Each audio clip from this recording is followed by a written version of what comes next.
Eau amère. Peu de monde, ce matin-là, dans le parc autour des thermes.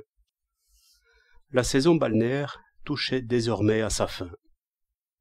Sur 2 sièges voisins, à un rond-point sous les grands platanes, un jeune homme pâle, jaunâtre même, maigre à faire peur, dans un complet clair, neuf, dont les plis, bien que juste sortis de chez la repasseuse, tombaient en accordéon parce qu'il était trop large.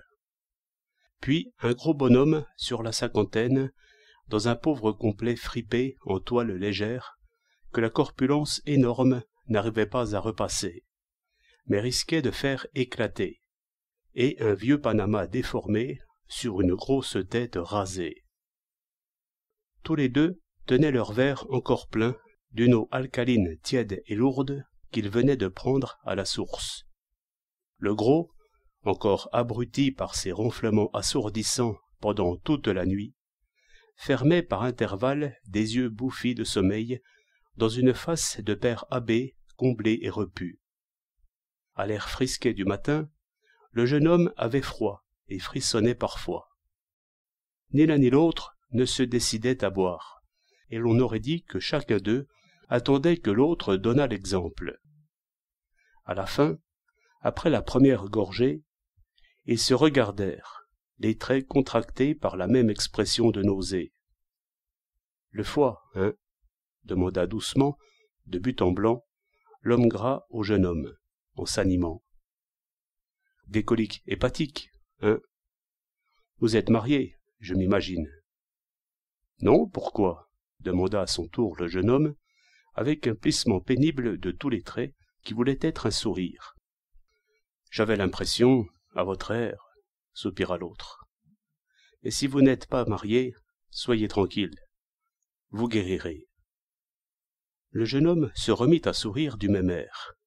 « Vous souffrez sans doute du foie ?» demanda-t-il, plein d'astuce. « Non, non, je n'ai plus de femme, moi, » s'empressa de répondre gravement l'homme gras. « Je souffrais du foie, mais grâce à Dieu, je me suis débarrassé de ma femme. Je suis guéri. Je viens ici depuis 13 ans à présent, par simple reconnaissance. Excusez-moi, quand êtes-vous arrivé ? » « Hier soir, à 6 heures, » dit le jeune homme. « Ah, c'est pour cela, » s'écria l'autre en baissant les paupières et hochant sa grosse tête. « Si vous étiez arrivé le matin, vous me connaîtriez déjà. »« Moi ? Je vous connaîtrais ? » ?»« Mais oui, comme tout le monde me connaît ici. Je suis célèbre.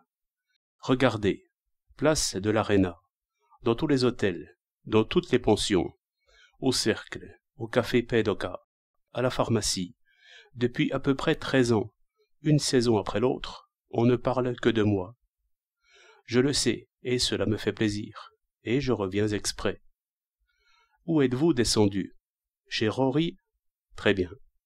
Soyez certain qu'aujourd'hui même, à table, on vous racontera mon histoire.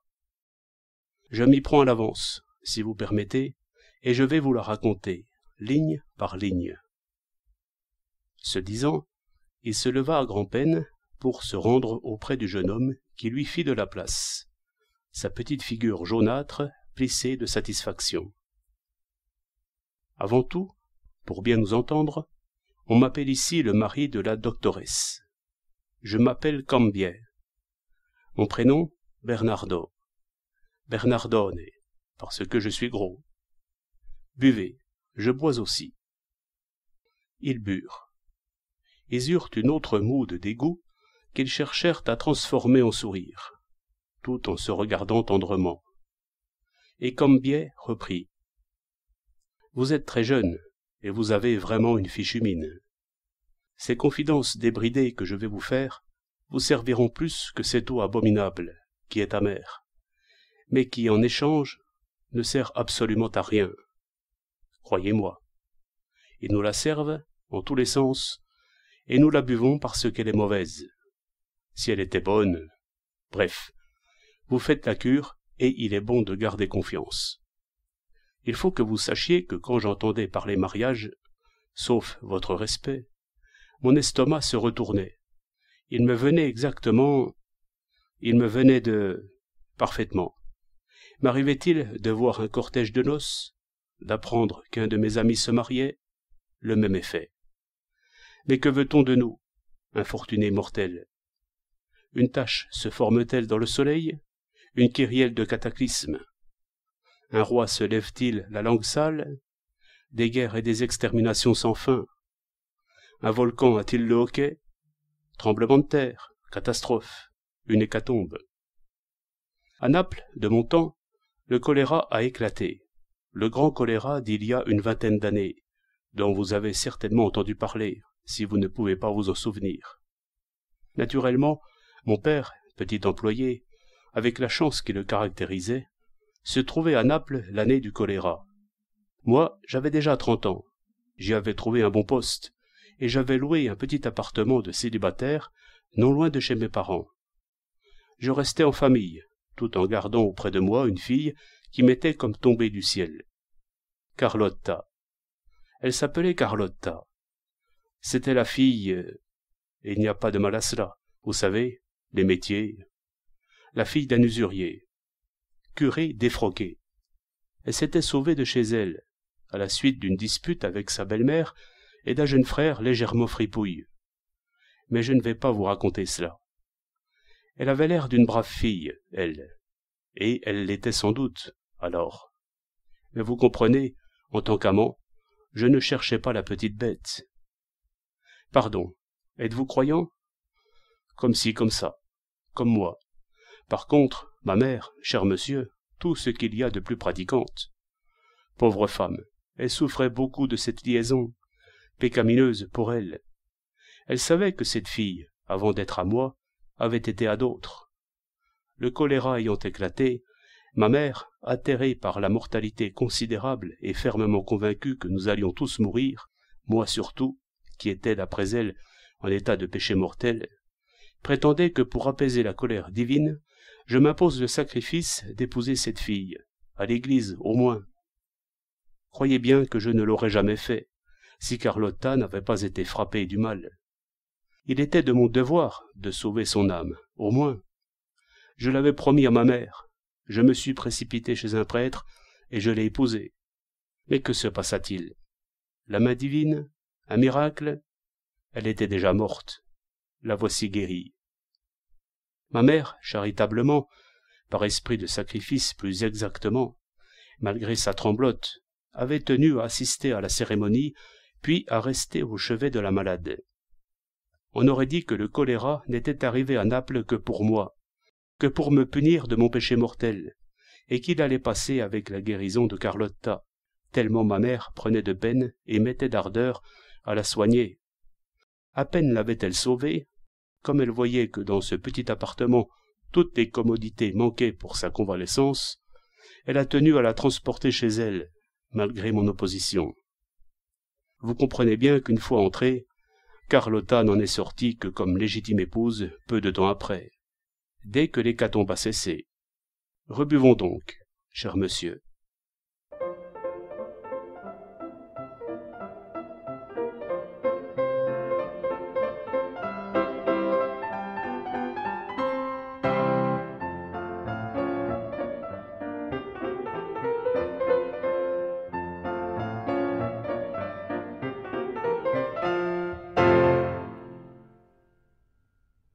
Heureusement, pendant l'épidémie, Carlotta avait perdu père, mère et frère. Chance et malchance, car seule survivante de la famille, elle hérita 38 ou 40 000 livres, produit de la noble profession paternelle. Épouse et munie de dot, qu'ai-je vu, cher monsieur? La voici qui change d'un jour à l'autre, en un tournement. Maintenant, écoutez bien. Peut-être abriterai-je un esprit malin, comment dire, du genre philosophique, qui pourra vous paraître saugrenu, mais laissez-moi vous raconter.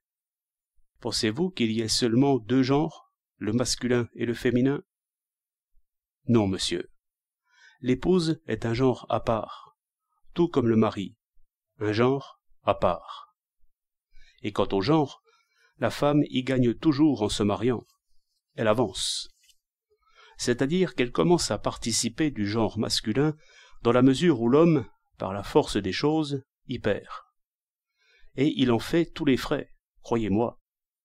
Si la mélancolie me prenait de composer une grammaire raisonnée, à ma façon, je mettrais comme règle que l'on doit dire « le femme » et par conséquent « la mari ».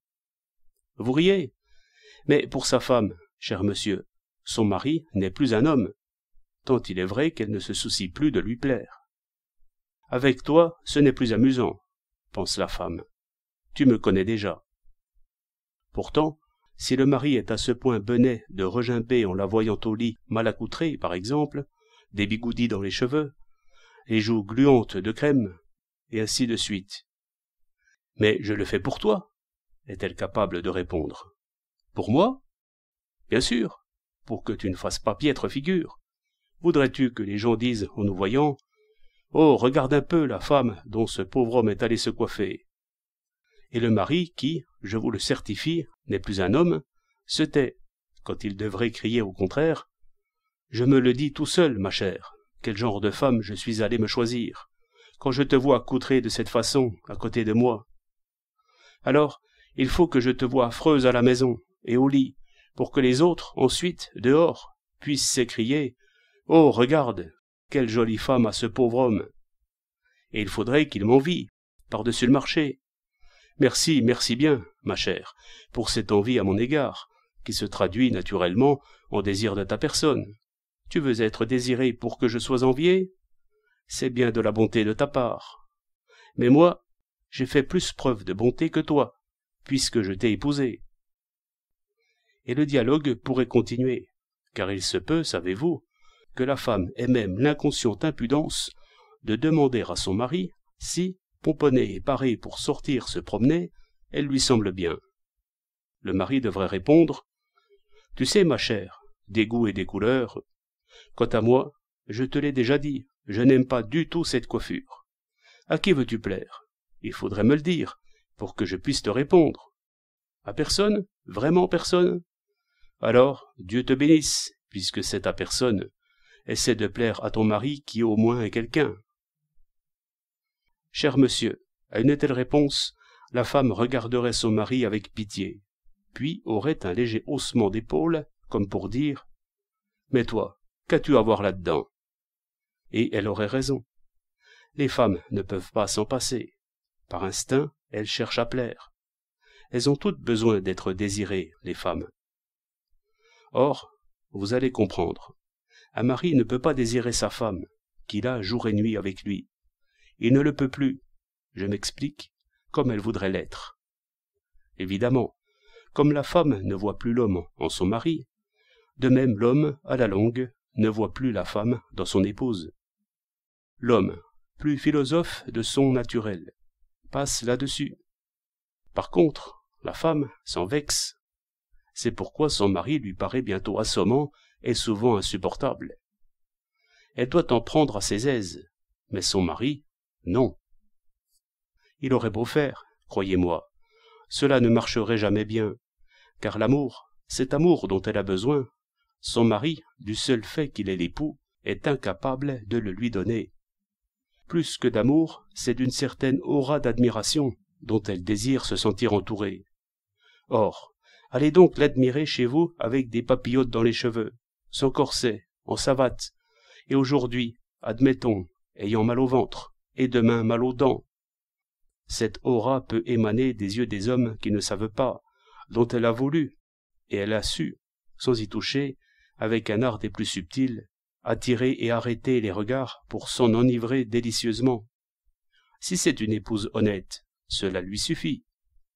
Je vous parle, en ce moment, des épouses honnêtes, entendons-nous bien, et même des intègres absolus. Des autres, aucun intérêt à en parler. Permettez-moi une autre petite réflexion. Nous autres hommes avons la manie de dire que la femme est un être incompréhensible. Mais, cher monsieur, la femme, au contraire, est telle que nous, mais ne peut ni le montrer, ni l'avouer, parce qu'elle sait, avant tout, que la société ne le lui permet pas, puisqu'elle lui compte comme faute ce qu'elle estime naturel chez l'homme, et puis parce qu'elle sait que cela ne ferait pas plaisir aux hommes si elle le montrait et l'avouait. Et voilà l'énigme expliquée.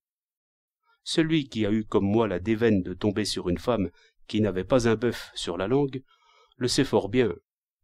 Reprenons une petite gorgée. Du courage.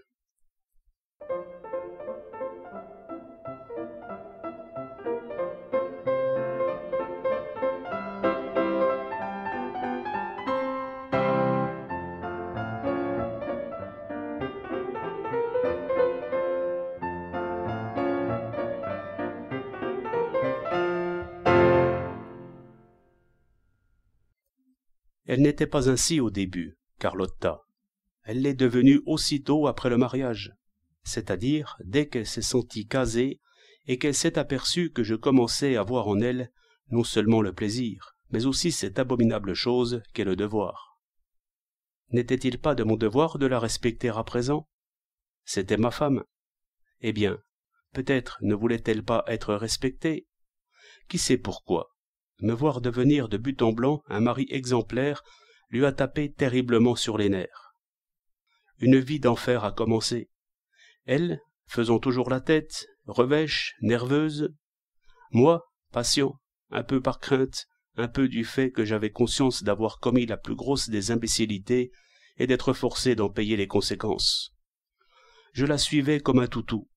Pis encore, j'avais beau me creuser la cervelle, je ne réussissais jamais à deviner ce que diantre voulait ma femme. Mais j'aurais défié n'importe qui de le deviner. Savez-vous ce qu'elle voulait? Elle aurait voulu naître homme, ma femme. Et elle s'en prenait à moi d'être née femme. J'aurais voulu être homme, disait-elle, même borgneux. Un jour, je lui ai demandé, « Voyons un peu, qu'aurais-tu fait si tu étais né homme ?» Elle me répondit, en roulant les yeux, « Le voyou. » Mes compliments. Et tu sais, marié, jamais. Merci, ma chère. Tu peux en être certain. Et tu te serais bien amusé, n'est-ce pas? Tu crois donc qu'on peut s'amuser avec les femmes? Ma femme me regarda au fond des yeux. C'est à moi que tu demandes ça? Me dit-elle. Tu ne le sais donc pas? Je ne me serais pas marié pour ne pas emprisonner une pauvre femme. Ah! M'exclamai-je. Tu es donc emprisonné. Et elle? Si je le suis, quoi d'autre? Qu'ai-je toujours été, depuis que je suis au monde? Je n'ai jamais connu que toi. Ai-je jamais eu un peu d'agrément? Tu aurais voulu en connaître d'autres? Certainement, comme toi exactement, qui en a tellement connu avant et qui sait combien depuis. Par conséquent, cher monsieur, retenez bien ceci, qu'une femme a exactement les mêmes désirs que nous. Vous, par exemple, vous voyez une jolie femme, vous la suivez des yeux, vous vous l'imaginez tout entière, vous l'embrassez en pensée, sans rien en dire naturellement à votre épouse qui marche à côté de vous. Pendant cela, votre épouse aperçoit un bel homme, le suit des yeux, se l'imagine tout entier, et l'embrasse en pensée sans rien vous dire, naturellement. Rien d'extraordinaire à cela, mais croyez bien qu'on n'éprouve aucun plaisir du tout à supposer chez sa propre épouse, prisonnière de corps mais non de l'âme, ce qui apparaît si naturel et si ordinaire en vous. Et le corps même. Dites un peu, nous autres hommes, n'avons-nous pas conscience que si l'occasion se présentait, nous résisterions? Eh bien, c'en est de même pour la femme, figurez-vous. Elle tombe, c'est un délice, avec la même facilité, le cas échéant, c'est-à-dire si elle trouve un homme décidé, qui peut leur inspirer confiance. Ma femme me l'a laissé fort bien entendre, en parlant, cela va de soi, des autres. Et j'arrive à mon cas. Naturellement, au bout d'1 an de mariage, je suis tombé malade du foie. Pendant 6 ans d'affilée, des cures inutiles qui m'ont massacré et m'ont réduit en un état à faire pitié, même aux malades du même mal. Le remède, je devais le trouver ici. J'y suis venu avec ma femme, et, les premiers jours, j'étais descendu chez Rory, où elle est encore. À peine arrivé, j'ai demandé qu'on fasse venir un médecin, pour lui demander le nombre de verres que je devais prendre par jour, et si les douches me convenaient plus que les bains d'eau sulfureuse. Un beau jeune homme s'est présenté, brun, grand, belle prestance, l'air martial, tout en noir. J'ai appris peu après qu'il avait été médecin militaire, major à 2 galons, qu'il avait eu une liaison à Rovigo avec la fille d'un typographe, qu'il avait eu une petite fille et que, forcé d'épouser la mère, il avait démissionné et était venu ici en qualité de médecin conventionné. 8 mois après ce grand sacrifice, il avait perdu sa femme et sa fille. Il y avait environ 3 ans de cela, et il était toujours en noir, comme un magnifique corbeau. Il faisait fureur, vous comprenez, à cause de cette démission par amour si mal récompensée par le sort, à cause de ces 2 malheurs qui se gravaient encore dans toute sa personne, d'une allure que même pas l'empereur Charlemagne. Toutes les femmes, si on les avait laissées faire, auraient aimé le consoler. Il le savait et affichait un parfait dédain. Il vint donc me voir. Il m'ausculta fort bien, me palpa entièrement, me répéta à peu près ce que m'avaient dit tant d'autres médecins, puis me prescrivit le traitement. 3 demi-verres de taille moyenne les premiers jours, puis 3 entiers. Ensuite, un jour un bain, l'autre une douche. Il allait s'en aller, quand il fit semblant de s'apercevoir de la présence de ma femme. « Madame aussi ?» demanda-t-il en la regardant froidement. « Non, non !» protesta-t-elle en faisant un visage long d'une aune, les sourcils arqués jusqu'à la racine des cheveux. « Pourtant, vous permettez ?» fit-il. Il s'approcha, lui releva délicatement le menton d'une main, et de l'index de l'autre lui retroussa à peine une paupière. « Un peu d'anémie, dit-il. Ma femme le regarda, très pâle, comme si ce diagnostic à brûle-pourpoint l'avait anémiée sur le champ, et un petit rire nerveux sur les lèvres, elle haussa les épaules et dit « Je ne sens absolument rien. » Le médecin s'inclina, gravement. « Tant mieux. » Et il sortit, très digne.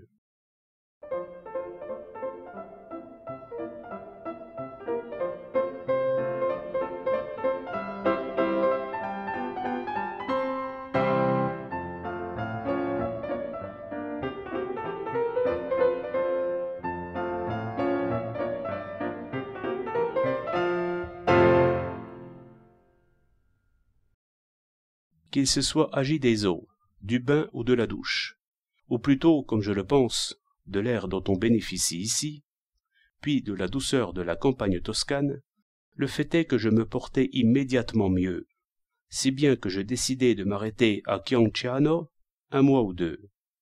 Et pour avoir davantage mes aises, je louai un petit appartement près de la pension, un peu plus bas, à Colli, où il y a un joli petit balcon d'où l'on découvre toute la vallée de Chiusi et de Montepulciano.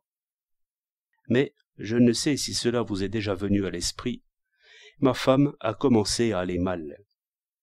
Elle ne parlait pas d'anémie, puisque le médecin l'avait dit. Elle disait qu'elle se sentait le cœur fatigué, une sorte de poids sur la poitrine qui gênait la respiration. Alors, moi, de l'air le plus naïf que je pouvais, « Veux-tu te faire voir au médecin aussi ?» Elle se rebiffa fièrement, comme je l'avais prévu, et refusa. Le mal, cela se conçoit, se précisa de jour en jour, et d'autant plus qu'elle s'obstinait dans son refus. Moi, ferme, je ne lui en parlais plus. Jusqu'au jour où, elle-même, n'en pouvant plus, me dit qu'elle aimerait voir le médecin, mais non pas celui-ci, non, décidément, non. L'autre médecin conventionné. Il y en avait alors 2. Elle voulait se faire ausculter par le docteur Berry, un petit vieux bourru, asthmatique, presque aveugle, moitié à la retraite, complètement en retraite à présent, dans l'autre monde. « Quoi ?» m'exclamai-je. « Qui fait venir le docteur Berry, maintenant ? Et puis, ce serait un affront immérité au docteur Loero, qui s'est montré si dévoué, si aimable avec nous. » En effet, tous les jours, quand il me voyait descendre de voiture avec ma femme, ici, au terme, le docteur Loero venait à notre rencontre de son air distant, compassé. Il me félicitait de ma rapide amélioration, m'accompagnait à la source puis le long des allées du parc, ne manquant jamais des courtoisies d'usage à l'égard de ma femme, mais les premiers jours, s'occupant fort peu d'elle qui, cela s'entend, pestait. Pourtant, depuis une semaine, ils avaient commencé à se chamailler sur l'éternelle question des hommes et des femmes, de l'homme despote, de la femme victime, de la société injuste, etc. Croyez-moi, cher monsieur, je ne peux plus entendre parler de ces niaiseries. En 7 ans de mariage, on n'a jamais parlé d'autre chose. Je vous avouerai pourtant que cette semaine-là, je jubilais, en entendant le docteur Lohéro reprendre avec calme et dignité mes propres arguments, corsés du sel et du poivre de l'autorité scientifique. Ma femme m'abreuvait d'insultes. Par contre, avec le docteur Lohéro, elle devait ronger son frein, mais elle assaisonnait ses mots de toute la bile qu'elle ne pouvait pas cracher. J'espérais qu'avec cela, la maladie de cœur passerait. Mais quoi? Comme je vous l'ai dit, elle empirait de jour en jour. Preuve, n'est-ce pas, qu'elle voulait convaincre son adversaire par d'autres arguments. Regardez un peu quel drôle de rôle il arrive à un pauvre mari de jouer. Je savais fort bien qu'elle tenait à se faire ausculter par le docteur Lohéro, et que l'antipathie que celui-ci lui causait n'était qu'une comédie, de même que la prétention d'être soignée par ce vieux gaga asthmatique, de même encore que sa maladie de cœur. Pourtant, je faisais semblant de prendre au sérieux les 3 choses et suais sang et eau pour l'induire à faire ce qu'au fond elle désirait. Cher monsieur, quand ma femme, sans corset, cela s'entend, s'allongea sur le lit et que lui, le médecin, la regarda dans les yeux en se penchant pour lui poser l'oreille sur le sein, je la vis presque s'évanouir, presque se décomposer. Je lui vis dans les yeux et dans les traits ce fameux trouble, ce fameux frisson. Vous saisissez. Je la connaissais et je ne pouvais pas me tromper. Cela suffisait, non? Une femme reste tout à fait honnête, sans tache ni reproche, après une visite comme celle-là. Visite médicale, sous les yeux du mari, rien à dire. Tout est pour le mieux. À quoi bon, je vous le demande, venir me chanter ce que je savais en mon fort intérieur et que j'avais vu de mes propres yeux et touché presque du doigt? Allons, allons, courage, rebuvons, buvons.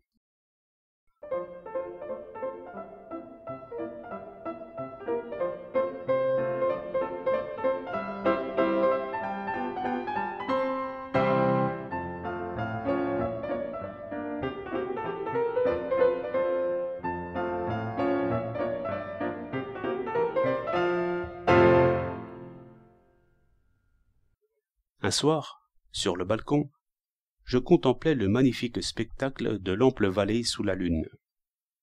Ma femme était déjà au lit. Vous me voyez si gros et peut-être ne me supposez-vous pas capable de m'émouvoir devant un spectacle naturel? Mais croyez bien que j'ai une âme plutôt malingre. J'ai une petite âme aux cheveux blonds, au petit visage doux, très doux, diaphane et affilé, et les yeux couleur de ciel. En somme, une pauvre petite âme qui ressemble à une jeune Anglaise, quand, dans le silence, dans la solitude, elle se penche aux fenêtres de mes gros yeux bovins et s'attendrit à la vue de la lune et du grésillement que font les grillons disséminés à travers champs. Les hommes la journée dans les villes, les grillons la nuit à la campagne, ne se donnent jamais de répit. Beau métier que celui de grillon. Que fais-tu? Je chante. Et pourquoi chantes-tu? Il ne le sait même pas. Il chante, et les étoiles tremblent toutes au ciel. Vous les regardez. Beau métier aussi que celui des étoiles. Que font-elles là-haut? Rien. Elles regardent également dans le vide, et l'on dirait qu'elles en ont un frisson ininterrompu. Et si vous saviez comme j'aime le hibou, au milieu de toute cette douceur, quand il se met à sangloter au loin, angoissé. Il pleure, lui aussi, de la même douceur. Ça suffit. J'observais ce spectacle, tout ému, comme je vous disais, mais j'avais un peu frais. Il était 11 heures passées, et j'allais me retirer quand j'entendis frapper très fort et longuement à la porte. Qui cela pouvait-il être à cette heure? Le docteur Lohéro. Dans un état, cher monsieur, à fendre le cœur. Soûl comme un Polonais. 5 ou 6 médecins étaient arrivés de Florence, de Pérouse et de Rome pour faire leur cure.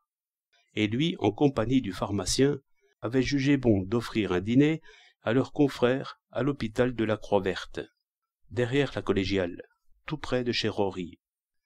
Elle avait dû être gaie, cette dînette, à l'hôpital, vous pouvez l'imaginer. Et comme cure d'eau, ils étaient tous saouls comme des, ne disons pas comme des porcs, car les porcs, les pauvres, n'ont vraiment pas cette habitude. Quelle idée lui avait pris, sous l'effet du vin, de venir me déranger, moi qui étais entièrement clair de lune, ce soir-là, comme je vous le disais. Il flageolait, et je dus le soutenir jusqu'au balcon. Là, il me serra fort, fort dans ses bras, et me dit qu'il me voulait beaucoup de bien, comme à un frère, qu'il avait parlé de moi toute la soirée à ses confrères, de mon foie et de mon estomac en si piteux état, qu'il lui tenait tellement à cœur qu'en passant devant ma porte, il n'avait pas voulu se priver de me rendre une petite visite, de craindre de ne pouvoir aller au terme le lendemain, parce que, on ne le dirait jamais, hein, il avait vraiment bu un petit peu. Et moi de le remercier, figurez-vous, et de l'exhorter à s'en aller chez lui, qu'il était déjà tard. Pas question. Il demanda ma chaise pour aller s'asseoir sur le balcon, se mit à me parler de ma femme, qui lui plaisait tant, et me demandait d'aller la réveiller, qu'avec lui elle était à son aise, madame Carlottina, si à son aise. Et comment? Belle pouliche ombrageuse, qui ruait par amour, pour se faire caresser, et ainsi de suite, sur le même ton, tout en ricanant, et essayant de se livrer des yeux, qui se fermaient tout seuls à certains petits clignements malins. Dites-moi un peu ce que je pouvais lui administrer, en l'état où il était. Gifler un ivrogne qui ne se tenait plus debout? Ma femme, qui s'était réveillée, me le cria rageusement 3 ou 4 fois de son lit.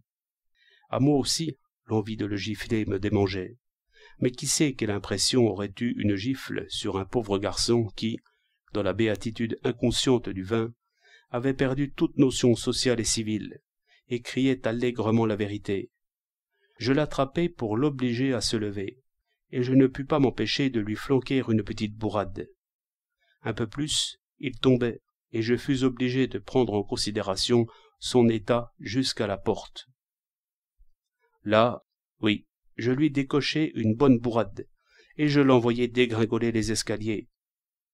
Quand je rentrai dans notre chambre, je trouvai ma femme comme possédée du diable. Elle s'était levée. Elle m'abreuva d'insultes cinglantes, me dit que si j'étais un autre homme, j'aurais piétiné ce voyou, et je l'aurais jeté en bas du balcon.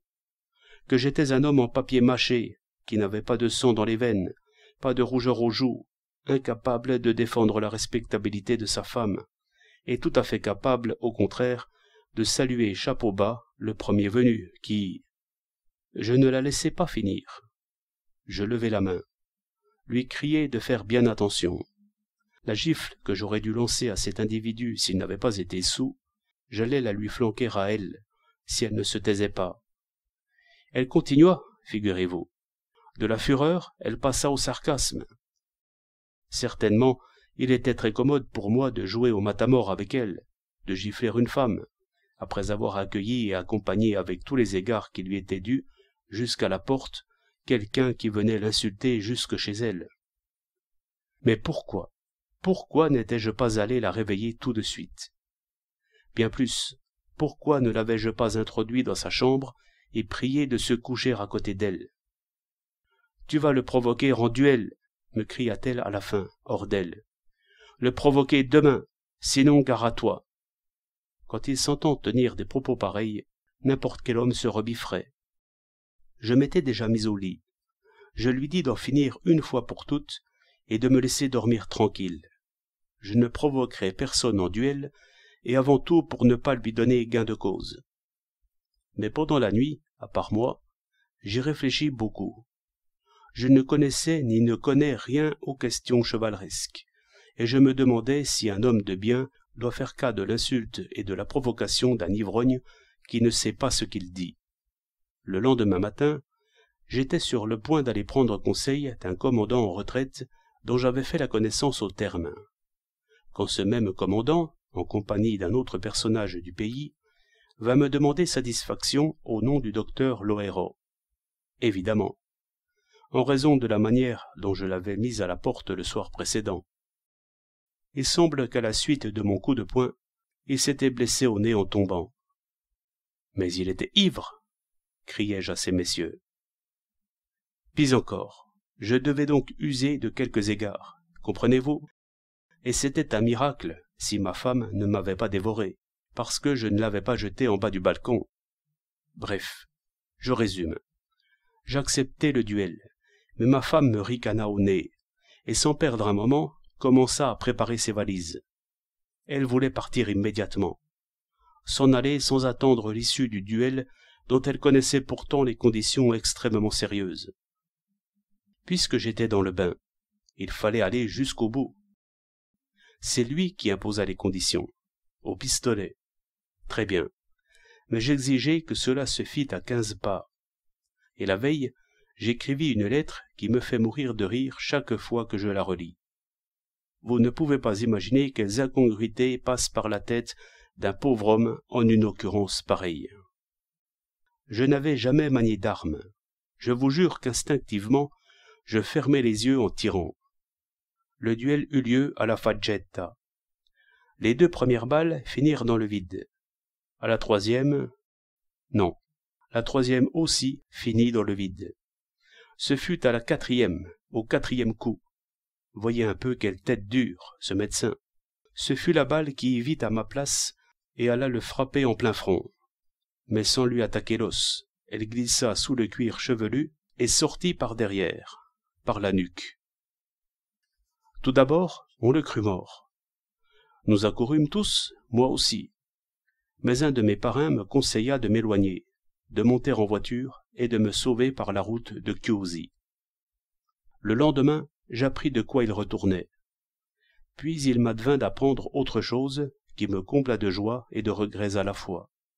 De joie pour moi, de regrets pour mon adversaire, qui ne le méritait guère, pauvre homme, après une balle en plein front.